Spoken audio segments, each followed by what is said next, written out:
तो जय हिंद आप सभी को, जय श्री राधे राधे।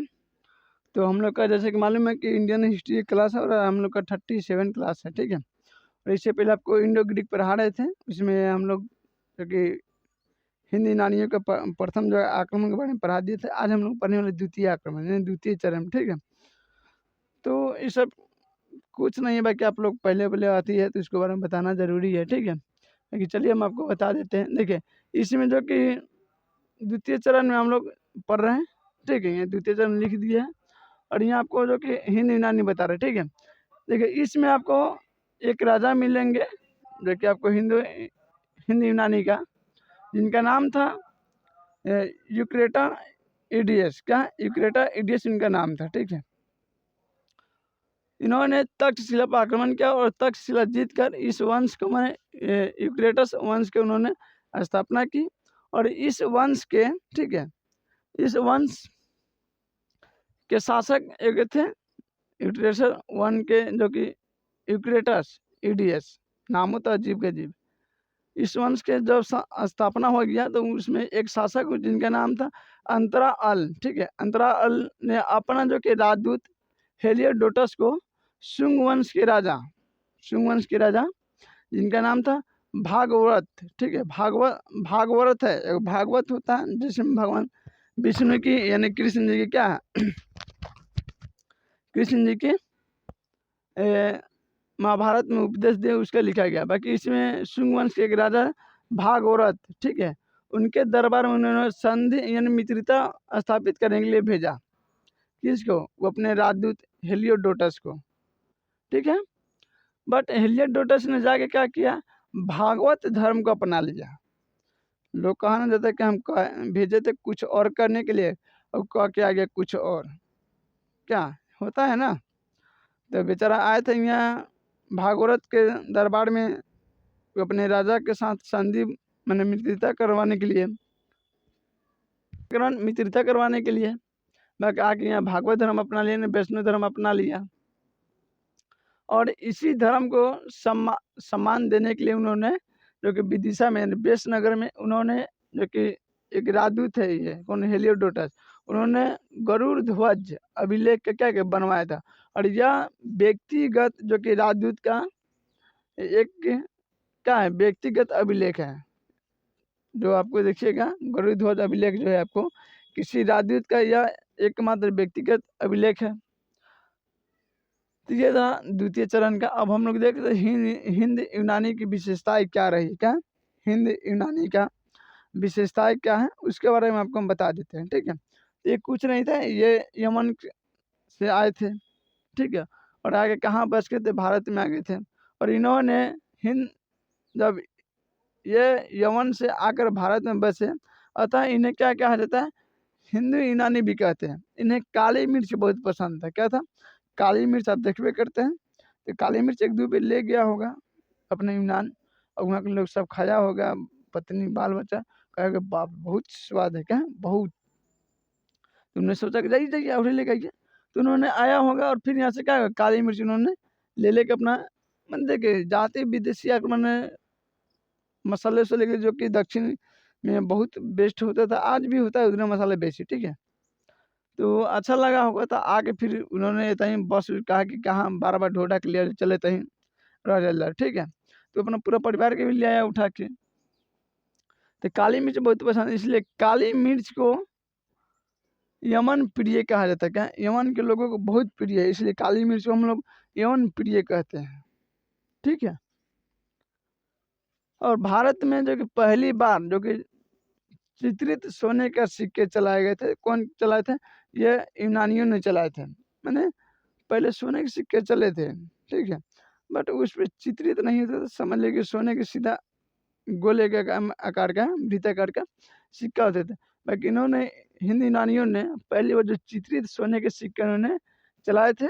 और यूनानियों ने भारत में जो कि खगोल, ज्योतिष एंड गणित समय की गणना उन्होंने सीखी थी। कितना इतिहासकार से कितना में लिखा गया इन्होंने सिखाए थे, क्या सिखाए थे, बट हमारे हिसाब से ये गलत है।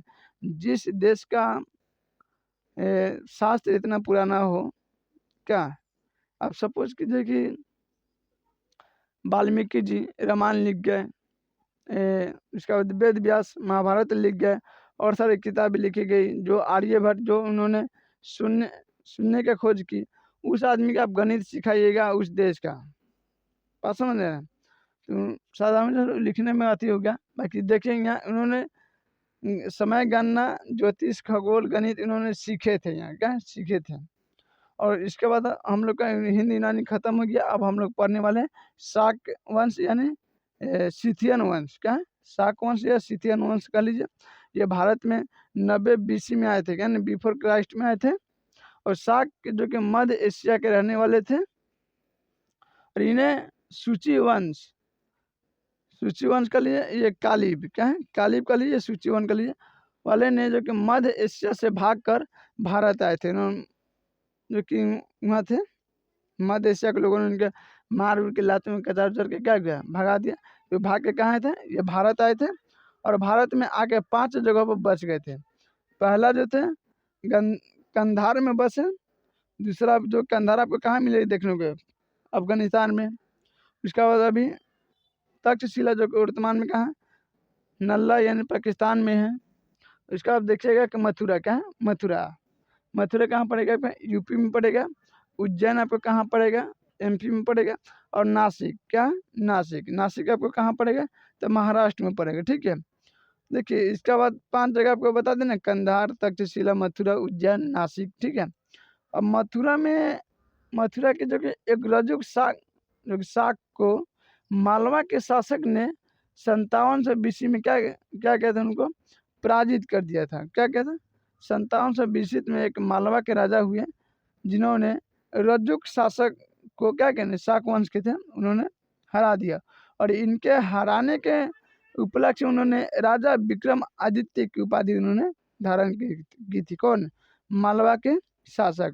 और उन्होंने 57 ईसा पूर्व में समझिए कि विक्रम संवत का उन्होंने शुरुआत किया। क्या?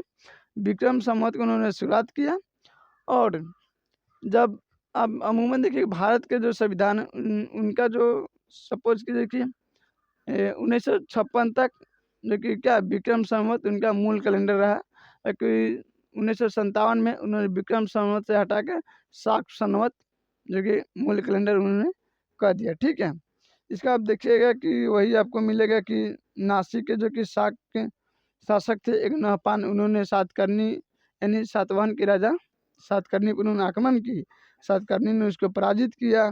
ठीक है, उसका बाद इसकी जानकारी आपको नासिक के जो कि जोगलथम्बी में मिले सिक्के हैं उससे आपको पता चलेगा। ठीक है, और रुद्रदामन जो कि गुजरात के सौराष्ट्र में जो कि गिर की पहाड़ी है, वहाँ जूनागढ़ अभिलेख है। ठीक है, वहाँ से इस चीज़ का जानकारी आपको देखने को मिलेगा। रुद्रदामन कहते हैं कि हम भी 19 बार जो कि सातवाहनों को, ठीक है, उन्होंने क्या किया था? पराजित किया था। और यह संस्कृत का पहला अभिलेख है। कौन? रुद्रदामन वाला जो जूनागढ़ का अभिलेख है वो संस्कृत का पहला अभिलेख रहा है। ठीक है, उसका आप देखिएगा भारत में पहली बार का अभिलेख जो कि यह जानकारी आपको मिलता है। चंद्रगुप्त मौर्य ने सरकारी खर्चों से उन्होंने जो कि सौराष्ट्र में गुजरात के जो कि सुदर्शन झील के उन्होंने क्या किया? निर्माण करवाए थे। बाद में रुद्रदामन ने भी इसको क्या किया? उन्होंने जो पुनर्निर्माण करवाए, जब टूट फूट जाते हैं तो उन्होंने रिपेयरिंग करवाए थे। इसका आप देखिएगा गुप्त शासक आए थे।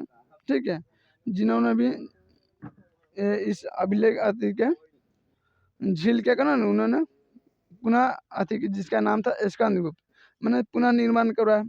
ब्राह्मणी लिपि में जो लिपि का जो कि आधुनिक रूप पे देवनागरी लिपि में है। और यह हिंदी संस्कृति देवनागरी की लिपियों में लिखी जाती है। ठीक है, और अंतिम शासक आपको मिलेगा रुद्र सिंह जो कि शाक वंश के थे। और चंद्रगुप्त द्वितीय, क्यों ना? चंद्रगुप्त द्वितीय ने शाकों को जो कि सर्वनाश कर दिया। क्या कहें? चंद्रगुप्त द्वितीय जो थे गुप्त वंश का, उन्होंने शाक वंश का क्या सर्वनाश कर दिया। ठीक है, और इस उपलक्ष्य में विक्रमादित्य की उन्होंने उपाधि धारण की और चांदी के सिक्के चलवाए थे। क्या था? चांदी के सिक्के। शाक वर्ष 78 ईस्वी में प्रारंभ में किया। और जो कनिष्क के जो कि कैलेंडर का इतना अधिक प्रयोग किया कि इस अभिलेख का कैलेंडर का जो कि शाक संवत कैलेंडर अब हो गया ना, विख्यात हो गया। ठीक है, तो चलिए आज आपको हम पूरा एनेकारी जो कि शाक वंश पढ़ा दिए, और फिर अब हम लोग अगले क्लास में पढ़ाएंगे आपको ग्रेगोरियन कैलेंडर। ठीक है, तो आज हम लोग शाक संवत ये सब देख लिए। तो चलिए जय हिंद, आप सभी को जय श्री राधे राधे। और आपको पीछे जो आप नोट्स बना लीजिएगा। ठीक है, फिर हम लोग मिलते हैं अगले नेक्स्ट क्लास में।